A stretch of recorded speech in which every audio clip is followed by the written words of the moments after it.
বদরের ময়দানে আমার রাসূল রক্ত দিয়েছেন। আমি সেই তায়েফ সফর করেছি।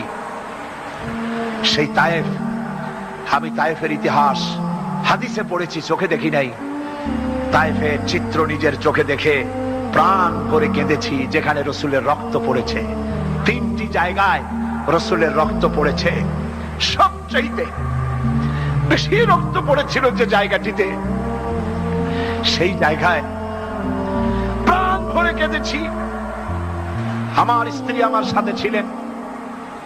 আমি তায়েফে গিয়ে লোকেরা আমাকে যখন বলল বিশ্রাম নিতে, আমি বললাম না, বিশ্রাম করব না, আগে আমারে নিয়ে যাও। আমার রাসূলকে মারছিল যে রাস্তাটা, ওই রাস্তাটা আমার আগে দেখাও। 3 দিনের না খাওয়া, রাস্তার 2 দিকে কাফেরেরা দাঁড়ানো, চতুর্দিক থেকে পাথর মারা শুরু করে দিল। আহারে, এমন সুন্দর চেহারার মানুষ দেখে কেমনে মারলো তারা। হুজুর পড়ে গেলেন, ওরা কাফেরেরা এসে জোর করে ধাক্কা মেরে হাঁটালো। আবার হুজুর পড়ে গেলেন, বেহুশ হয়ে পড়লেন। আবার ওরা উঠাইয়া জোর করে আবার হাঁটালো। তৃতীয় শেষ জায়গায় গিয়ে হুজুর বেহুশ হয়ে পড়ে গেলেন। শরীর থেকে সবচাইতে বেশি রক্ত পড়েছে সেখানে। আমি লম্বা সেজদায় পড়ে এত কান্না কাঁদছি, আরে আমার নবীজির রক্ত পড়েছে এই মাটিতে। ফেরেশতারা এসে বলছেন, হে রাসূল, আপনার এই অবস্থা থেকে আকাশের ফেরেশতারা কাঁদতে কাঁদতে অস্থির হয়ে গিয়েছে। আপনি আমাদের অনুমতি দেন, এই পাহাড় চাপা দিয়া কাফেরের কুষ্টি সাফ করে দেই। আমার নবীজি বললেন, না, আমি তা বলবো না।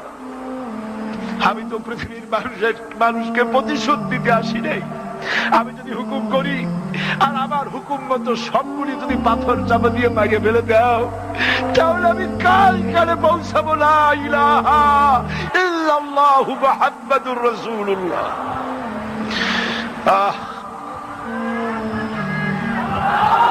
রাসূল করিম সাল্লাল্লাহু আলাইহি ওয়াসাল্লাম উঠে বসেছেন, সঙ্গে যায়েদ, রক্তাক্ত শরীর। আরে, যেই শরীরের দিকে মানুষ একবার তাকাইলে চোখ ফিরাইতে পারত না। হযরত আয়েশা বলেছেন, যে সমস্ত নারীরা ইউসুফ আলাইহিস সালামের দেখে হাত কেটে ফেলাইছিল, ওরা যদি আল্লাহ রাসূলকে দেখতো, হাত কাটতে কাটতে কলজা কাটে ফেলাই দিত, টের পাইতো না। এমন মানুষের গায়ে কেমনে পাথর মারলো।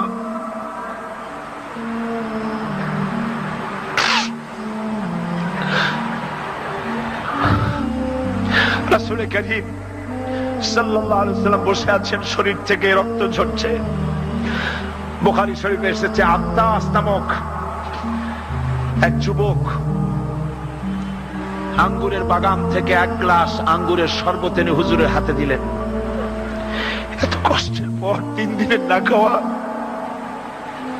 ক্ষুধার্ত নবী 1 গ্লাস আঙ্গুরের শরবত সবটুকুন পান করে একটা স্বস্তির নিঃশ্বাস ফেললেন।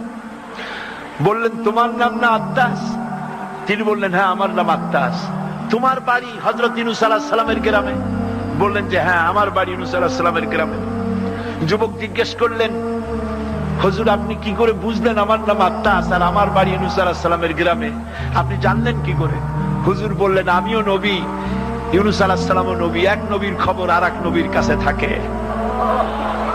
রাসূল গায়ের রক্তগুলি ধুইয়ে 2খানা হাত আল্লাহর দরবারে তুললেন। আজকে দুনিয়ায় কেউ নাই, হুজুরের খাদিজা নাই, আবু তালেবও নাই, রাসূল একা। সাহাবীরা দিনের বেলায় কাফেরদের ভয়তে হুজুরের সঙ্গে দেখা করতে পারে না। হুজুর বলেন, আমার ওই কষ্টের সময় খাদিজা নাই। ওই সব পাথরগুলি আমি আজও চিনি, যে পাথরগুলি আমি যাওয়ার সময় রাস্তায় পাথরগুলি আমাকে বলেছে, আসসালামু আলাইকা ইয়া রাসূলুল্লাহ। পাথরগুলি আমাকে সালাম করেছে।